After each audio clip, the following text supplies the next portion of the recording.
Chers amis, Boker Or, Beshem Hashem, Naaseh Ben Hatzliach, nous sommes aujourd'hui le lundi, 13 novembre, thème sur l'unité et la fraternité, nous sauvera tous. 29 du mois de Heshvan, ce soir Rosh Chodesh, qui se lève, le mois de la lumière. Bezrat Hashem, Shur acheté par Avi et Vanessa Ada. Bracha, Rebacha, Valsacha, Bechoma Sedem, pour l'anniversaire de notre ami Shimon Pachter, avec un grand Mazel Tov, santé, réussite, bonheur et joie. Pour toute sa famille, donc un cadeau de Avi et Vanessa, Shem Berechotam Ada. Pour ton anniversaire, Shimon Pachter, Ayakar Ben Rabbi Pinchas, Yeshuot Venechamot Adna Ve'esrim Shana, Betnaim Tovim, Bechol Asher Lifnei Taskil Vetatzliach. Le thème, l'unité et la fraternité nous sauvera tous. Alors effectivement, c'est un sujet très profond qui demanderait du temps, et je dirais même que c'était certainement un des sujets les plus importants. Et bien sûr, avec leur permission, on pensera à tous nos otages qui sont toujours dans les mains, malheureusement, du Hamas sur la bande de Gaza, en espérant qu'ils reviennent tous sains et saufs, avec l'aide d'Hachem, Betnaim Tovim, à tous nos soldats, Vekol Israël, Chai Vekayam. À l'origine des origines, le peuple d'Israël vient que d'une seule et unique unité, entité qu'on appelle l'âme juive. Qu'on appelle l'âme juive qui est reliée à Dieu, Chelek Eloka Mi Ma'al, comme tout le monde le sait. À travers des réparations, il va y avoir ce qu'on appelle une brisure de toutes ces étincelles qui vont s'éparpiller. Chacun va aller dans un monde de réparation pour lui-même et en même temps pour un lieu précis dans lequel il se retrouvera.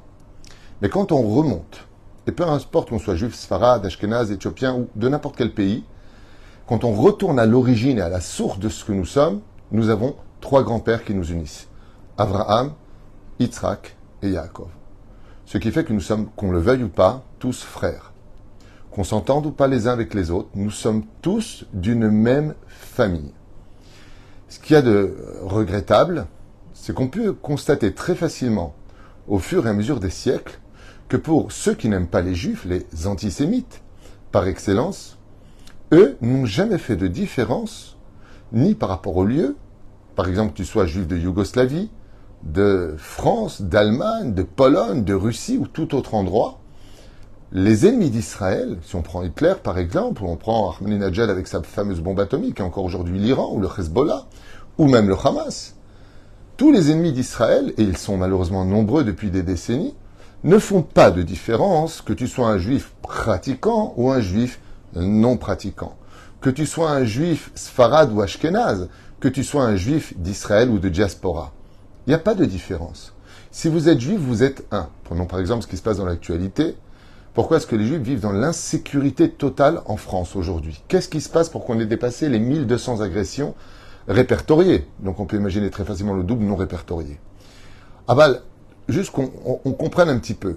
Pourquoi déplacer un problème géographique d'un conflit ici, à 4000 km, ou encore une fusillade pour la deuxième fois dans une école juive au Québec, qui se trouve à 15 000 km ou 14 000 km? Quel rapport? Un conflit ici se règle ici. Pourquoi déplacer un ring sur les autres continents? Quel rapport entre ce qui se passe ici et ce qui se passe là-bas? La réponse se trouve dans notre unité. C'est parce que nous sommes, alors si on dit ouais mais c'est normal, vous êtes pour les Israéliens, vous êtes pour le Hamas, donc il y a Teko. Quand vous êtes comme vous êtes, c'est que quelque part, comme je le dis souvent, avec un peu de sourire, moi ça me fait rire quand je vois toutes ces manifestations pro-palestiniennes où le Hamas n'est pas condamné. Vous dites arrêtez ces massacres, selon vos dires. On parlait de massacres en ce qui vous concerne, alors que nous, le fait et les images et ce qui se passe sur place, c'est que même quand on passe par le corridor justement pour accompagner, c'est le Hamas qui tire sur les civils et sur nous. Et c'est les soldats d'Israël qui protègent les civils. Comme vous pouvez le constater si vous voulez un peu ouvrir les yeux. Mais ce qui est impressionnant, c'est pas ça. C'est que si vous voulez que ça cesse, c'est bien beau de dire cessez le feu. Très bien. Et c'est un rapport avec l'unité, vous allez comprendre. C'est très beau de dire arrêtez, cessez le feu. Manifestez pour que les otages soient libérés. Les juifs, donc comme vous n'en avez rien à faire, c'est des juifs, les otages, personne n'en parle. On ne voit même pas les informations, la tête des otages, non. Pire encore, on a mis des panneaux avec la tête de nos otages, des enfants, des femmes, des vieillards, arrachés, pour bien exprimer qu'on n'en a rien à faire, c'est des juifs. Arrêtez le massacre des pauvres Palestiniens. Très bien. Très bien. Nous aussi, on veut que ça s'arrête. On aimerait bien que nos neveux rentrent à la maison, que tout ça cesse. On est un peuple de paix, pas de guerre. On riposte quand on nous attaque. Et ça, vous ne le voyez pas. Résultat. Au lieu de manifester, arrêtez. manifester pour que le Hamas libère les otages, et on arrête. Oui, c'est tellement plus simple. Nous, on récupère nos vivants, de ce qui reste. Oui. Et vous obtenez gain de cause, puisqu'on arrête les bombardements. Nous sommes partis chercher nos otages et mettre fin à une agression de plusieurs années, depuis les années 96, avant eux c'était le Fatah, pour lesquels nous nous battons aujourd'hui. Mais ce qui est extraordinaire, et là où je reviens dans le cours, c'est que pour nos ennemis, un juif d'ici ou de là-bas, un juif d'en haut ou d'en bas, un juif, là où il est, même si, quelque part, il n'est pas mêlé au conflit, c'est un juif. Il fait partie d'eux. C'est un membre à eux. C'est une unité.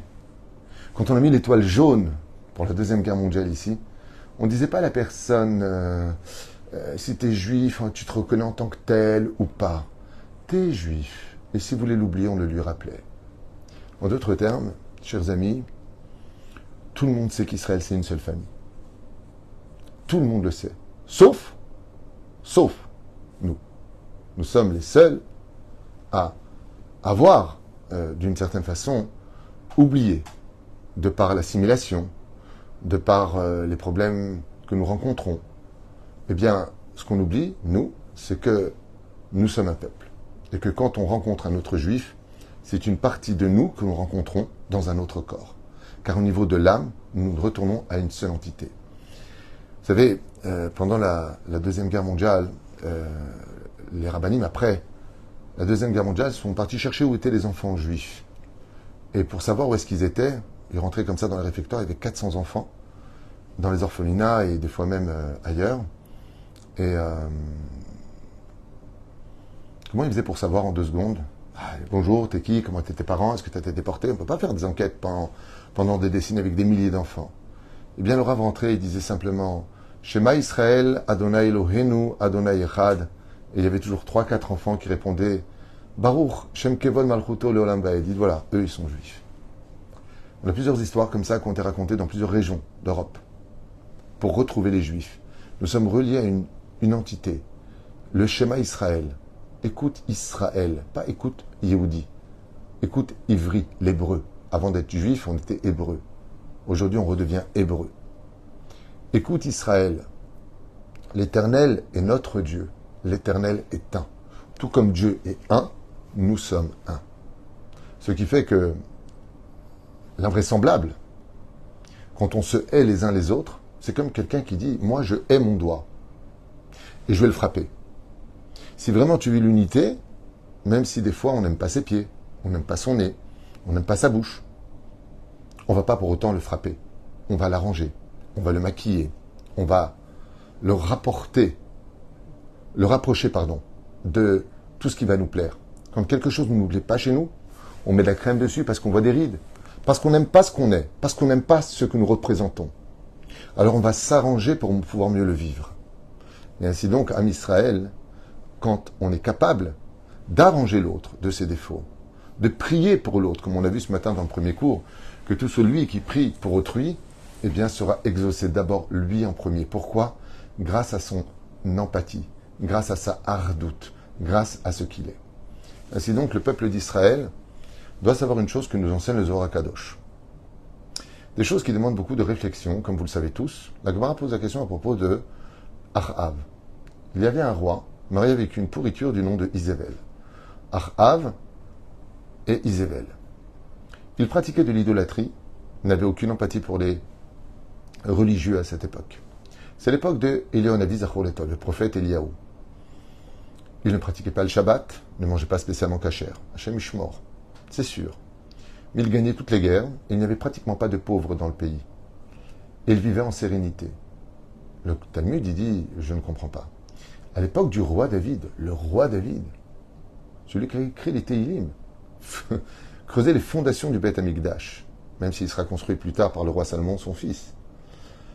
On a eu des galères, on a eu des morts, on a perdu des guerres. Comment est-ce possible? Le Talmud nous dit, c'est très simple. À l'époque de Achav, tous les juifs se disaient bonjour et ils s'aimaient tous. Ils ne parlaient pas trop les uns des autres. Ils s'occupaient de leurs affaires et étaient contents quand une personne gagnait quelque chose. Ah, tu as fait une belle affaire, je suis content pour toi. Vechen alze aderer. C'est là. Oufren, quand nous avons de notre côté à nous, à l'époque du roi David, vécu ce que nous avons vécu et perdu même des guerres, car il faut savoir qu'à l'époque du roi David, ce que nous avons vécu le 7 octobre a été vécu bidiouk dans Shmuel Bet, c'est marqué là-bas. Les Philistins sont sortis de la bande de Gaza, par surprise, ont fait des prisonniers et ont tué des milliers de juifs. Et sont repartis. Le roi David s'est levé après avoir versé des larmes de sang, pris son armée et rentré dans la bande de Gaza, tué les ennemis d'Israël et ramené les captifs. Voilà ce qui s'est passé dans Shmuel Bet, dans la Bible, donc Shmuel numéro 2. Vous regarderez là-bas exactement la même histoire, Beyad Rama. Et nous sommes revenus avec une main forte, alors que les nations du monde nous critiquaient, comme quoi que l'histoire se répète. La reine qui est Otsamisée, quelle différence entre les deux époques? Ici, on était plutôt dans le monde de la Torah, et là-bas, on n'était pas du tout dans le monde de la Torah. Le Zohar, il dit, oui, mais ici, on s'aimait tous, et là-bas, on ne s'aimait pas. Là-bas, on se critiquait. Là-bas, on se voulait du mal. Là-bas, on n'était pas unis. Et étant donné qu'on n'était pas unis, on a fait des brèches. Et dès qu'on n'est pas unis, on laissera toujours une possibilité à celui qui ne nous aime pas de pénétrer, de nous faire du mal. Cette désunion, en réalité, joue contre nous. C'est pour cela qu'une mitzvah essentielle dans laquelle nous avons tous le devoir d'intervenir et d'agir en conséquence, c'est que quand on veut prendre des fruits et qu'on veut les emmener d'un endroit à un autre, si on n'a pas un saladier, si on n'a pas une espèce de panier dans lequel on va reposer tous ces fruits, eh bien on ne pourra pas emmener ces fruits parce qu'ils vont tomber, nos bras ne pourront pas les contenir. Ainsi donc, on se comprenne bien, hein, quand on a la Torah et les mitzvot, qui sont les fruits pour lesquels nous sommes venus vivre dans ce monde et consommer la Torah et les mitzvot, si on n'a pas le panier qui s'appelle la hardout, l'union, eh bien nos mitzvot tombent. Elles ne peuvent pas tenir parce qu'elles sont essentiellement placées, basées dans ce système d'unité du peuple d'Israël. C'est comme un seau, je fais des trous, on n'est pas unis, j'ai beau mettre autant d'eau que je veux dedans, vous avez compris que l'eau s'échappera. Oufren, on va essayer maintenant de comprendre plus profondément pourquoi c'est si important d'être unis comme on le vit aujourd'hui. Moi, ça fait comme, je pense, 39 ans aujourd'hui, je suis arrivé en 1987, j'ai fait ma alia de France, en Israël, et je n'ai pas de souvenir, malgré les belles années vécues en Israël, qu'il y a eu une telle union dans notre pays. Ce qui est dommage, c'est qu'il a fallu qu'on soit frappé pour se rappeler qu'on était frères. Il a fallu qu'on soit frappé pour voir que des gens pudiques comme non pudiques ont été massacrés. Que de voir des enfants emmenés en captivité. C'est dommage de toujours vivre une espèce de situation désobligeante et inacceptable pour se rappeler qu'on est un peuple. Vous, les Juifs. Peu importe que tu sois de droite ou peu importe que tu sois de gauche. Vous, cette entité-là, cette race qu'on appelle les Juifs. Eh bien, cette situation, je ne l'avais jamais vécue.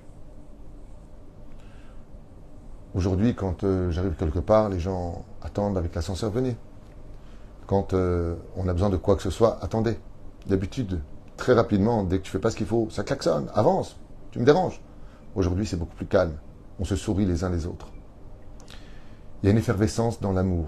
Chacun pense à l'autre. Chacun est inquiet pour l'autre. Chacun appelle l'autre.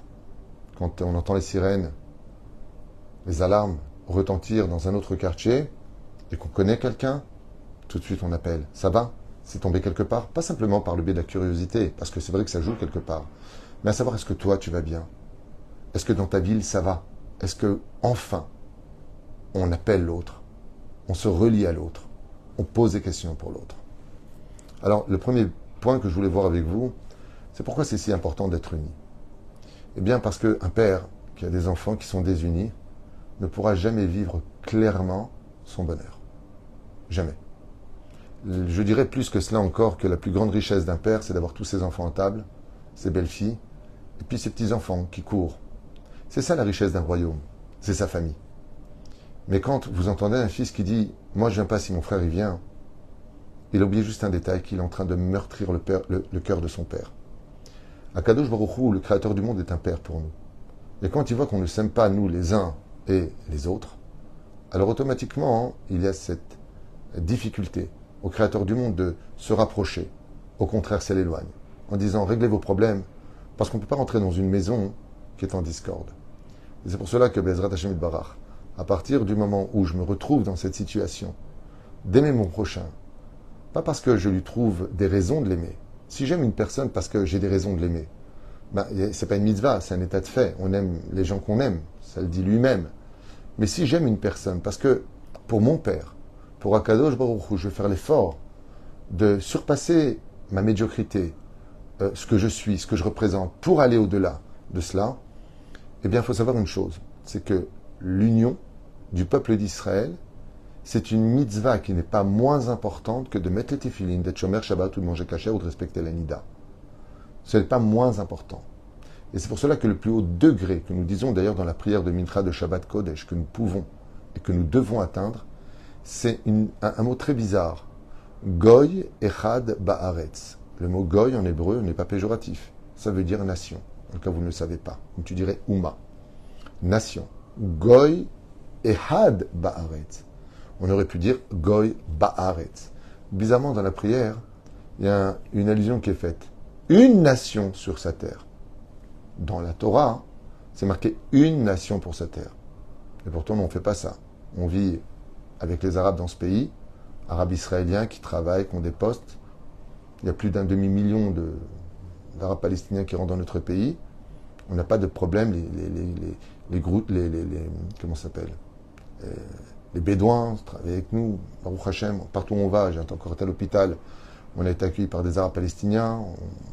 Ils travaillent avec nous, ils travaillent chez nous. Ils ne veulent surtout pas aller là-bas. Ils sont très bien avec nous, comme ils me le disent tout le temps. Bon, faites attention et travaillez bien de l'autre côté. Mais ça, on ne peut pas le dire parce que ça ne se fait pas. Pourtant, c'est des vérités qui sont dans les réseaux sociaux, mais pour celui qui veut chercher la vérité au lieu de constamment dire vous assassinez des enfants, etc. Toujours cette même machine qui est non seulement fausse de façon médiatique, mais en plus de ça, qui devient barbante. Je n'ai même pas envie de répondre tellement c'est nul et non avenu, alors que j'ai fait des cours sur ce sujet-là. Ou freine juste qu'on comprenne. Goy echad ba'aretz. La phrase de Goy echad ba'aretz, une nation sur sa terre, echad. Qu'est-ce que veut Dieu? Il ne veut pas qu'on soit une nation sur sa terre. Il veut qu'on soit une nation unie sur sa terre. Unie. Goy echad ba'aretz. Ce qui fait que ce qui manquait le plus aujourd'hui à la Géoula finale, c'était justement ce point-là. Et je pense qu'aujourd'hui, plus que jamais, avec l'aide d'Hachem, on a atteint le summum de ce que l'on pouvait faire dans cette union qui nous unit tous autour de ce terrible, terrible événement qui a eu lieu sur notre tête. Terrible événement. Parce que ça nous a tous unis malgré tout. Et l'union fait la force. Tout le monde le sait.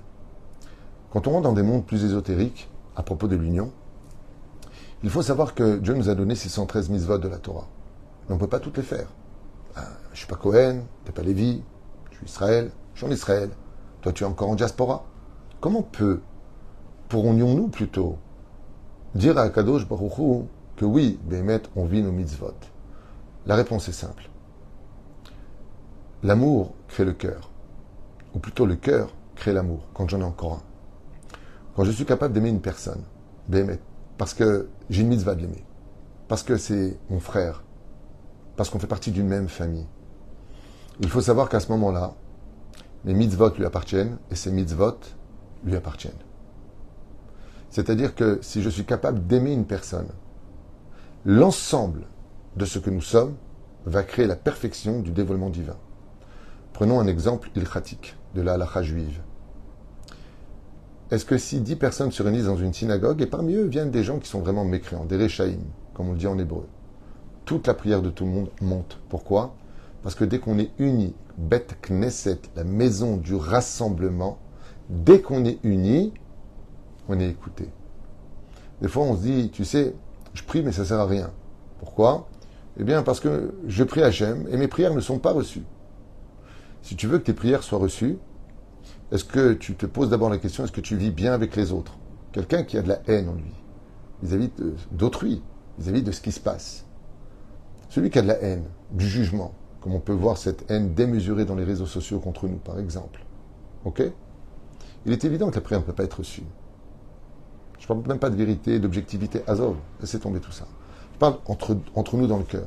Celui qui a un cœur mauvais, sa prière ne peut pas être reçue. Parce que Akadosh Baruch Hu, c'est avec son cœur qu'il reçoit les prières de son peuple. Mais à la condition que toi aussi tu as du cœur. Et quand je vis cette situation, Ou des fois, tu as un fils qui se comporte pas bien. Tu as envie de dire, mais pourquoi tu l'aimes? Il dit, parce que c'est mon fils.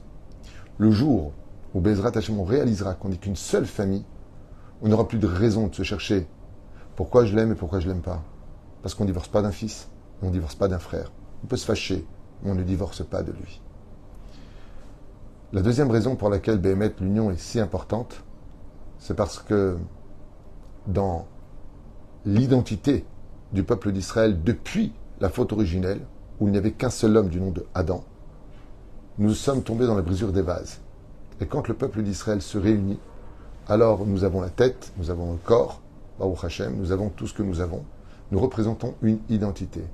Et nous sommes capables à ce moment-là de repasser à l'état d'Adam avant la faute et non pas après la faute. C'est ce qu'on appelle réparer l'origine même de tout ce qui nous a scindés, tout ce qui nous a séparés, tout ce qui nous a rendus carrément pire que tout indifférents. Et ce n'est pas pour rien que le Harizal a fixé qu'avant chaque prière du matin, nous disions pour toute la journée Vareni mekabel alay mizvatase shel ve'ahavta lereacha kamocha. Tu aimeras ton prochain comme toi-même. Kenafshim odi. Tout comme je m'aime et je ferai attention à moi, de la même façon je veillerai sur ton bonheur. Si tu ne fais pas ça, alors ta prière ne peut pas être reçue. Dans le cours précédent, nous avons dit que toutes les prières sont dites bizarrement au pluriel. Pourquoi? Pour deux raisons. La première, c'est que si nous devons montrer à Dieu que Béhémet, on veut qu'il écoute nos prières, pourquoi tu ne penses pas aux autres quand tu pries? Pourquoi tu ne penses pas à celui qui n'a pas de quoi manger ou celui qui est en difficulté? Celui qui n'est pas encore marié ou celui qui n'a pas encore de quoi acheter une maison? Si Bezrat Hashem, dans ta prière, tu le mets avec toi, tu penses à lui, tu pries pour lui, tu as toutes les raisons d'être exaucé. Un jour, un père a offert une belle somme d'argent à son fils. Et plus tard, il lui a dit, dis-moi, qu'est-ce que tu as fait de cet argent? J'aurais pensé que tu achètes un appartement, que tu évolues. C'est une belle somme d'argent. Il lui dit, papa, c'est vrai, mais je me suis renseigné avec mes deux frères. Ils m'ont dit que tu n'as pas pu les aider. Donc j'ai pris cet argent, j'ai divisé en trois et je l'ai donné à chacun. Alors le père, quand il a entendu ça, il lui a dit, viens avec moi. Il l'a amené avec lui, il lui a offert une très très belle maison. Il lui a dit, tu sais, quand je t'ai donné cet argent, je me suis demandé ce que tu allais en faire, est-ce que tu allais penser ou pas à tes frères. Maintenant que tu m'as dit que tu leur as donné un tiers, donc en d'autres termes, tu as divisé cet argent par 3, sache que je t'avais déjà acheté une maison, mais j'attendais juste que tu fasses le geste. Est-ce que tu vas penser à toi, en disant, bon, papa il me l'a donné à moi, il fait ce qu'il veut, c'est son argent, il me le donne à moi, donc c'est à moi. Ou alors est-ce que tu aurais pensé à eux? Il a dit, mais justement, je me posais la question, toi qui aimes tellement tous tes enfants, comment se fait-il que tu m'aies donné qu'à moi et pas aux autres? Il lui a dit, je t'ai donné à toi pour te donner le mérite de donner aux autres. Et c'est là qu'est toute la magnificence de notre peuple. Il y a des gens qui sont plus riches que d'autres. Il n'y a pas de communisme chez nous, Chaz v'Shalom, c'est anti-Torah le communisme. Mais par contre, l'idée de relever l'autre à ton niveau à toi, ça c'est une mitzvah. Pas de l'imposer, de le vouloir. Que ça vienne de ton cœur, que tu donnes à autrui. Ça c'est la Torah d'Israël. Et la reine, le créateur du monde, nous demande cela pour la première raison que je viens de vous dire, c'est l'empathie. C'est vrai que je te demande pardon Hachem parce que j'ai fauté. Donc moi, Chatati Aviti Pashati. Mais est-ce que tu as pensé à celui qui ne fait pas Shabbat et qui ne pense même pas à demander pardon à Dieu? Donc quand tu le dis, tu dis Hachem, Avinu, Pashanu, Chatanu, Avinu, Pashanu. Tu vas dire au pluriel. Et Ben Ishra, il dit, pourquoi tu le dis au pluriel? Pour inclure celui qui pense même pas au jour de sa mort, qui rendra des comptes devant Dieu, sur son judaïsme, sur sa façon d'avoir été, et ainsi de suite. Donc quand tu viens que tu penses aux autres, tu as toutes les raisons d'être pardonné toi-même, puisque tu viens avec l'ensemble des autres. Ça me rappelle un petit peu, toujours quand mes petits-enfants, ou même des enfants de la synagogue viennent me voir pour des sucettes, quand je leur donne des sucettes ou des bonbons, ils attendent. Alors je leur donne une sucette, et puis il me dit, non, mais mon petit frère, je lui dis à celui qui est sur les genoux de ton papa, tiens. Et puis il attend, qu'est-ce qu'il y a? Il fait encore une sucette, pour qui? Pour ma sœur. Je lui dis, mais elle est où? Il me dit, elle est à la maison. Alors je donne une sucette, je lui dis, kol hakavod. C'est extraordinaire de prendre une sucette, de penser à ton petit frère qui est sur les genoux de ton papa au bout de la synagogue, mais de penser aussi à ta sœur qui restait avec maman à la maison pour l'aider. Oui, c'est ça la vraie hardoute. C'est ça le fait de vivre quelque chose. Parce que le Créateur du monde n'est pas limité. Et plus on pensera aux autres, et plus on nous donnera pour tout le monde. Et la reine, on n'a rien à perdre, si ce n'est que de prendre le jus extraordinaire, matok, sucré, de ce que peut offrir la hardoute, l'union même dans ce que nous avons. À un tel point que le roi David a dit, il n'y a pas plus doux, il n'y a pas plus agréable au monde que de vivre l'union. Inematov, uman naim, Shevet Achim Gam Yachad. Qu'est-ce qu'il y a de plus beau au monde, aux yeux d'une famille, aux yeux de Dieu? C'est quand on est tous unis. Tous unis. Le Lachon Hara nous a détruit le temple, nous a dispersés parmi les nations. L'amour gratuit nous ramènera sur notre terre et nous fera vivre la rédemption. C'est à nous de décider de ce que l'on veut faire. Et pour cela, il faut arranger ses midotes. Il faut arranger ce que nous sommes, notre égocentrisme, nos problèmes, ces amalgames de notre vie, cette nervosité qui nous détruit. Ne serait-ce que dans les couples. Encore aujourd'hui, malgré la guerre, ça explose. Dans les couples. Tu m'as dit, tu m'as fait, dégage. Chaval. Chaval meod. Chaval meod. Est-ce qu'un peu plus de sérénité, de discussion, de dialogue ne pourrait peut-être pas arranger tout cela? Non. On a toujours ce même problème de tu me fatigues, j'en ai ras-le-bol, tu ne me respectes pas. Est-ce que c'est dû à des pathologies, des problèmes, des cicatrices non soignées? Est-ce que c'est dû à un manque d'empathie ou plutôt une nervosité mal gérée? Là est toute la question. La Chen Bezrat Hashem Barach, quand on voit cette effervescence, ces chants, cette joie que nous avons non pas de faire la guerre, Israël n'a aucune joie de faire la guerre, on a une joie d'être ensemble. Quand on débarque et qu'on voit nos soldats, et on débarque avec de la viande, on leur apporte tout ce dont ils ont besoin, le réconfort. Encore hier, on a enterré un papa de 6 enfants, le dernier à 3 mois. On a aussi des pertes chez nous. Mais on est là. On est là. On se bat pour notre survie, pour notre nation. Et on le montre. On montre à travers notre soutien. Tout comme eux, de leur côté, ils sont tous unis. Il y a plus de 57 pays arabes qui leur apportent tout ce qu'il faut, de l'argent. Il y a ce qu'il faut, vous inquiétez pas. Que le Hamas le prenne pour eux, c'est encore un autre domaine. Mais eux, ils envoient. Macron va envoyer 100 millions d'euros. 100 millions d'euros. Donc ça va. Il y a ce qui rentre. Pas de problème avec ça. Aval, de l'autre côté, comme on dit les Gazaouis, mais arrêtez d'envoyer cet argent, on ne récupère pas nous. C'est eux qui le récupèrent. La tête du Hamas. Pour eux, pour leur organisation. Pour faire plus d'armes. Comme on a trouvé hier, une vidéo incroyable. Dans les tunnels, des milliers d'armes, de missiles.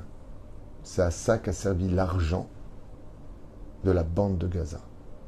Au lieu de construire ces villes, au lieu d'améliorer la situation, comme dans les écoles. Vous avez vu cette vidéo où un journaliste gauchiste rentre et dit « mais j'en reviens pas ». Dans l'école elle-même, dans l'école, des armes pour apprendre aux enfants à tuer. Nous, on leur apprend à aimer, à vivre. Nous, c'est ce qu'on fait. Nous, c'est ce qu'on fait dans les écoles. J'ai été prof dans les écoles israéliennes, on ne leur apprend aucunement ni à tuer, ni à manquer de respect. Après, la jeunesse vit sa jeunesse. Mais on s'arrange. C'est pour ça qu'on a des ingénieurs, des génies en Israël. Il n'y a pratiquement pas d'illettrés ici. Tous ont leur baccalauréat. Pour vous dire un petit peu, on en fait des hommes parce qu'on est unis, parce qu'on s'aime. Parce qu'on est unis et parce qu'on s'aime. Et cet amour ne doit jamais freindre chas shalom à notre union. Parce qu'un juif, apparemment chez les nations du monde, comme l'avait dit Golda Meir, nous on est aimés que quand on est allongé mort. Ils adorent faire leurs condoléances à Israël. Mais quand on est vivant, on est toujours condamné. C'est fou. Alors on préfère être condamné vivant que de recevoir des condoléances assassinées. Am Israël, Chai Vekayam, et que cette union que nous avons et que nous vivons, Bezrat Hashem, perdure jusqu'à la Géoula finale, qu'on ne lâche pas. Qu'Am Israël, Chai Vekayam, Laad ou le Olamim, Israël vivra toujours. Aucun pays ne nous délogera de notre légitimité, de notre terre, celle de Abraham, Yitzhak et Yaakov, la terre promise. Demande à n'importe quel abruti, à qui Dieu l'a promise, cette fameuse terre promise au peuple d'Israël. Yeshua venechamot, hava verava shalom vereut, et qu'on réalise surtout une chose, c'est que toutes ces années, en tant que couple, ou dans la famille qui ont été bafouées par la haine, par l'incompréhension souvent, ou par les disputes, ne reviendra pas. C'est bien dommage qu'on n'a pas été capable de passer ce temps à s'aimer et de l'avoir passé à se critiquer. Yeshua venechamot, le Mouledet Sameach Shimon Pachter ben Rabbi Pinchas. Merci à Avi et Vanessa d'avoir acheté ce shiur. Les Mano, ou le Man Kol Am Israël, Yeshua venechamot. Et n'oubliez pas un détail. Quoi que l'on fasse, quoi que l'on dise, on sera toujours critiqué. J'ai vu défiler depuis tout à l'heure les insultes d'une personne et puis d'une autre personne. Tu peux critiquer, ça ne changera rien au problème. Nous, on continuera l'histoire on traversera l'histoire et notre bannière restera pour l'éternité. Donc, on dit que quand les chiens aboient, la caravane continue toujours son chemin. Kol Tuv et les Traot.